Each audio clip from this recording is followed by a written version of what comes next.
Hello, and welcome to another one of these fantastic live streams at Nobody Studios. Today, we're talking to Nobody Studios investors, and this is a chance where we get to spend time with some of our earliest supporters on our journey at Nobody Studios. We've got an ambitious goal to build 100 companies over the next 5 years. We've currently got 11 in production, 4 in market. It's real fun. We're also running a current equity crowdfunding, one of the first venture studios to ever allow retail investors to actually own a piece of the studio, along with investors like myself and investors that we have on the show today. And today we've got a really special guest, actually someone that I've known from a very long time, who I knew before I even had a career, if I've ever had one at any. It's one of my college sort of buddies and person that I met maybe in the first day at university, Mr. Phillip Urrea. So Phil, how you doing? Good, thanks. How you doing, Barry? Good to see you. Yeah, great. So look, it's always fun to have people on the show, and we've so many different investors from different parts, their own stories about their own entrepreneurial journey, what the companies they've built. You've got a really fascinating story yourself, right? From working in healthcare companies, you worked in huge businesses like Google, and currently you're in Stripe. So, do you want to share people a little bit about, what was one of the key turning points for you in your own entrepreneurial journey? As you started some companies and helped them grow. Yeah, for sure. As you mentioned, we were in college together. I went out and started off as an engineer, went through all the kind of standard engineering background, financial services, etc., and then decided I wanted to start my own business. And came out. We were building a digital advertising startup, and we had like a fairly audacious goal at the time. We were trying to go across all of public transport in Ireland and put screens in front of everyone and blast them with ads, which I'm sure they would have loved. So we had pulled together all of the pieces for this, but really, it was such a learning journey. I didn't know anything about starting a startup at the time. We pulled together. None of the people who worked in the company at the time did. So we had tons to learn in those early days. We made a lot of mistakes. I don't like to completely blame outside influences, but we got hit heavily by the downturn in May 2008 or so, and one of our largest creditors ended up crashing, owing us a lot of money, which was a lot of money for us, but not a lot of money in the grand pecking order. So we didn't get a penny paid out of that. But I like to look back on it and just think like it was just a very expensive university. So I learned an awful lot of money through that. I learned an awful lot of things through that. And then ended up meeting another founder who was building a health tech company. He kind of won me on their mission and got me to join as CTO. And we built that company up and ended up floating it on the Australian Stock Exchange. And again, totally different set of learnings, but amazing journey. Since then, I've kind of gone off completely differently. And I wonder what, how do huge companies do this? I know how small companies do it, and I know how scale-ups do it. How do huge companies do this? So I've come in, first of all, into Google, did consumer health in Google for just under 3 years, and now in Stripe, working in fintech and building financial infrastructure. Yeah, and I still remember even you talking about this at the time, after you'd done the IPO and you'd built up the startup. One of the things that really struck me is you were asking yourself that question, right? Like, how do big companies do this? What are some of the systems and the skills that I can learn in there to sort of go back and roll into if I do another startup? So as you're also then sort of following along at Nobody Studios, what was one of the things that sort of struck you? Because you're one of our really earliest investors, right? Like, when we kicked off our angel round almost 2 years ago, you were one of the first people who got in touch to say, hey, how can I get involved? So what piqued your curiosity? Yeah, there was a couple of things. I think first of all is the mission, right? I love a big goal, and 100 companies, 5 years, that's a big goal. But also, having come from startups myself, I know how hard it is to bootstrap them.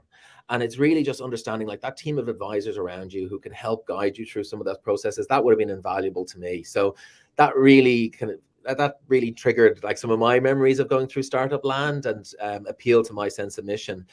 Beyond that, I suppose then there's the opportunity, right? People don't get the opportunity to join in and be parts of these venture studios very often. And people don't even get to invest in early stage companies very often. Very often the earliest they can get in is at the public stage, and they've kind of already lost out on an awful lot of those early gains. So I liked that open nature of it, that anyone could join in kind of early on. And And since then, the people pieces has gotten me. You know, I knew you from college, so automatically a level of high trust there. But everyone I've met since then has just kind of reaffirmed that trust, and the sense of competence is huge. Yeah, no, it's really interesting, to hear you say that, right? Because for a lot of people, one of the things that's really important for us is that they just don't write checks and disappear, right? It's part of a network that they can have access to. It's people they can collaborate with.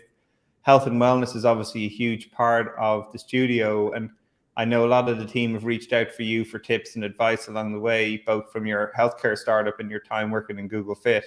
So it's great to hear these ideas of how you can actually get more out of it from just being part of it, the Nobody Network, and actually doing more. So what's been one of the things that sort of struck you or excited you as you sort of follow along on the story, and any things that you were sort of like, oh, that's sort of interesting, something that struck you?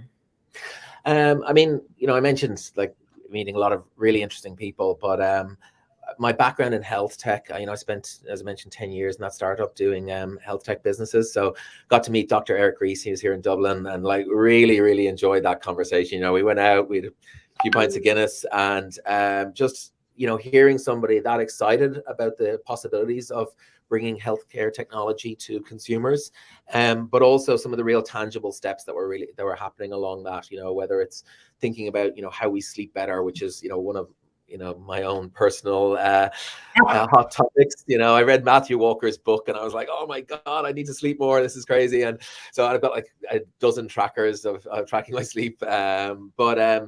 But hearing the work that was going on there was super interesting. Also, some of the other stuff coming along, the kind of the psychedelic space, and there's just a ton of really, really interesting technologies that are all coming up through healthcare, and a lot of it is because sensors are now smaller. We can get a lot more data. Some of it's just because there's really, really interesting research going on that's kind of informing our decisions.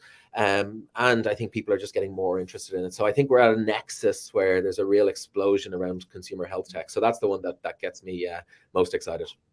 Yeah, absolutely right. And I always thought one of the funniest things when I was joining a startup, and we had our head of health tech was actually called Dr. Eric Rees, which he even didn't know Eric Rees even existed before I met him, which is kind of fun. It's always made me smile, but maybe it's just serendipity waiting to happen to have someone like that in the studio. So for you then, looking forward, right? Like obviously health tech is a huge passion area for you. What are some more of these, like, as a technical leader like yourself, what are some of these new emerging technologies that are sort of top of mind for you, or you getting excited about, that you think we should be thinking about exploring more in the studio? I think there's definitely the whole connected self movement. As mentioned, a lot of sensors now, they can get you an awful lot of really good data. There's also, I think, personalized medicine is becoming a bigger topic.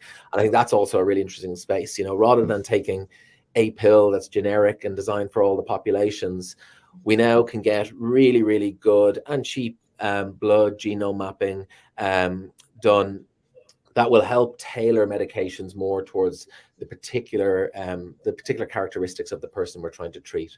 And that goes even further. I mean, if you really want to go down this rabbit hole, there, only 2% of the DNA is actually yours. The rest is owned by your gut microbiome. And what does that look like? And how do you, work with that to try and help treat illness? And more importantly, not treat illness, but keep people healthy and well. And that's super interesting. Yeah, no, and this is one of the great things about having folks like you in our orbit within the studio.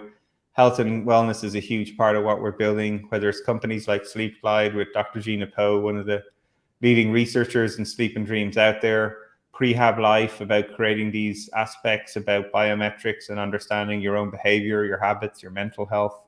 It's just fascinating, right through to WebDelics, or psychedelics, WebMD, if you will, which is super fun. There's lots more companies to build here. Phil, look, I'm obviously delighted to have you in the studio. It's great to have someone who's sort of been there from the very beginnings of trying to hack out computer code from the earliest days of university. Look, it's been great to have you on the show. Thanks for jumping on and sharing your insights, and look forward to having you on again in the future. Yeah, absolutely. No, thanks for having me on. Excited to be part of the journey. Thanks, Barry.